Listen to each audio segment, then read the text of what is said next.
বিরোধী দল ও সংসদ নিয়ে টিআইবির রিপোর্ট দুঃখজনক বলে মন্তব্য করেছেন বর্তমানে লন্ডন সফররত বিরোধী দলীয় নেতা রওশন এরশাদ। তিনি বলেছেন, জাতীয় পার্টি সংসদে সোচ্চার ভূমিকা রাখছে। দেশে মধ্যবর্তী নির্বাচনের কোনো পরিবেশ সৃষ্টি হয়নি বলেও তিনি মন্তব্য করেন।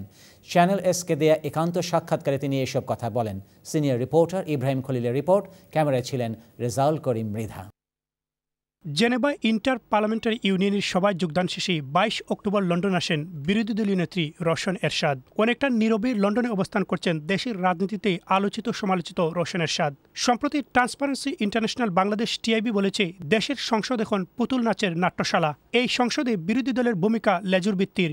তবে রওশন এরশাদ বললেন, টিআইবির এই রিপোর্ট সঠিক নয়। টিআইবির এই রিপোর্টটা অত্যন্ত দুঃখজনক ব্যাপার। টিআইবির যদি নিজেরাই যদি অ্যাসেস করে, যারা ওনারা যেখানে যারা আছেন ওখানে সবাই মোটামুটি শিক্ষিত এবং জ্ঞানী ব্যক্তিবর্গ আছেন, তারা যদি 8 পার্লামেন্ট, 9 পার্লামেন্ট, 10 পার্লামেন্ট যদি একসাথে করে আলোচনা করে এবং তুলনামূলকভাবে দেখে, তাহলে কিন্তু এই কথা তারা বলতে পারত না। রওশন এরশাদ দাবি করেন, গত 20 বছরের মধ্যে জাতীয় পার্টি এখন দেশের একটি কার্যকর বিরোধী দলে রূপ নিয়েছে। জনস্বার্থে জাতীয় পার্টি সরকারকে সংসদে চাপে রাখছে বলেও তিনি দাবি করেন।